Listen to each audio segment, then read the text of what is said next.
final Oklahoma number, and I break it down Oklahoma and Colorado, the final Oklahoma number was 61, of which there were 28 that had had a wedding done dating back as far as late 2023 all the way through 2024, for which no video footage, edited or unedited, was provided. And these were all high-end weddings where there were multiple videographers working for this guy, including drone footage. So they couldn't get their raw footage, and they couldn't get what they'd paid for in their edited footage. So 28. The rest of those 61 were people that had paid in advance. Often he would say, you'd give a 10% discount if you'll pay me in advance. And then, obviously, they're in weddings in 2025. He's ghosted them. He was not available anymore.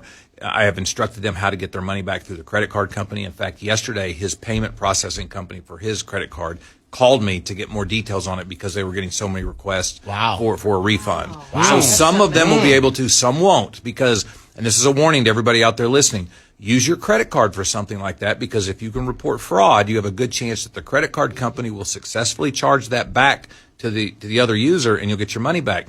If you pay with Venmo, which a lot of them do now, you're out of luck. Wow. You don't have those same protections. Additionally, if you pay with your debit card, even though it says Visa or MasterCard, it's not the same as a credit card. Your bank does not give you the same protections that a credit card gives you. So always use a credit card in that situation.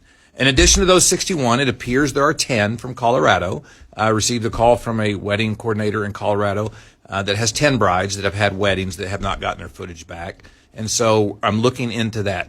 Of the 28 in Oklahoma, we have received 25, the raw footage for 25 of them. And I hosted an event at Capitol Grill a week and a half ago, had them all come in so I could hand them off, collect my hugs from the brides and moms, sending me cake. They're bringing me cake, sending me some amazing cards.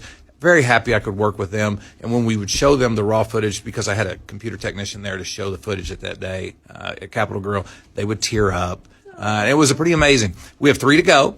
And I have been told we have located 2 of them. I don't have the footage yet, but we're getting them, and we're still working on the 3rd. Are we at the point where they're just glad to have their footage and they're not going to chase after getting their money back? Yeah, and that's what we talked about that previously. You know, he's got some issues. He's got some personal issues, and it's hard enough to deal with some of those personal issues in life and addiction as it is. And if you have to deal with that, that's hard. If you're also having to deal with multiple lawsuits, and that's what I do. I mean, I represent people all the time. I'm in court all the time.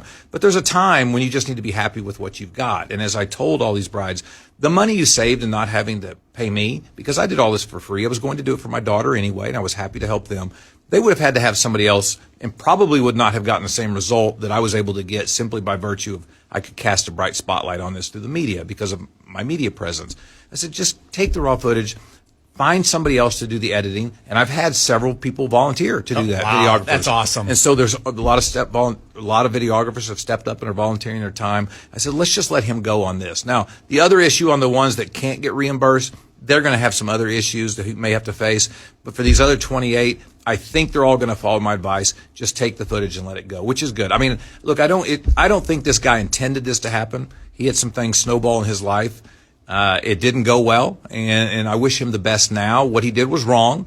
None of these brides owe him forgiveness, but all of them seem to be giving it.